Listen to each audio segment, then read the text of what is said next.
Punta nga tayo ngayon sa farm. Titingnan natin yung mga bagong tanim na bawang saka sibuyas. So yan nga ang mga tanim ngayon saka talong. Yung talong dito kulay green. Mamaya samahan nyo kami kasama yung mga bata. So malamig nga ngayon kaya tayo Hello.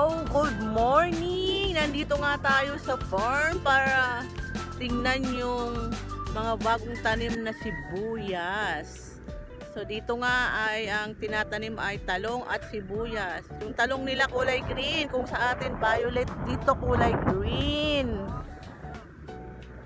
So dito ang sibuyas na Tagalog, then talong na Tagalog. So dito yan, ganyan nga yung sibuyas nila dito. Pagkatanim, tinatapunan nila ng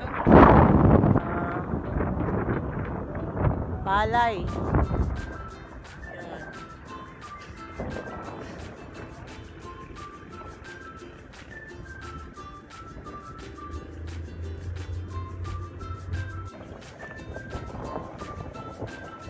Titingnan natin yung tanim na sibuyas. So dito nga pag ganitong panahon, nagsisimula ng magtanim ang mga Batanggenyo ng sibuyas, bawang, kamatis kasi hindi na maulan.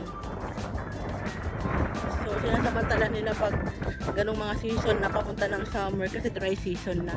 Ito nga yung mga yan,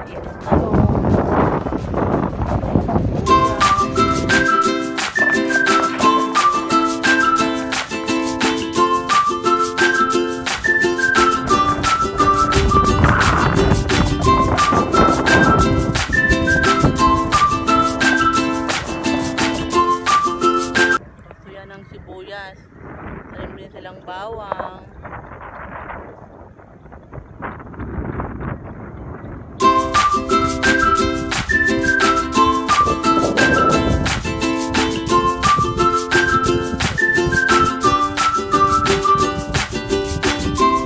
So ito nga bawang, sa kabila sibuyas, ito talong.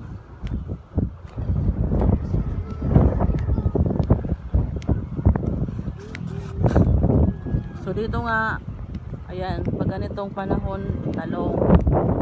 So marami nga tayong tanim na talong.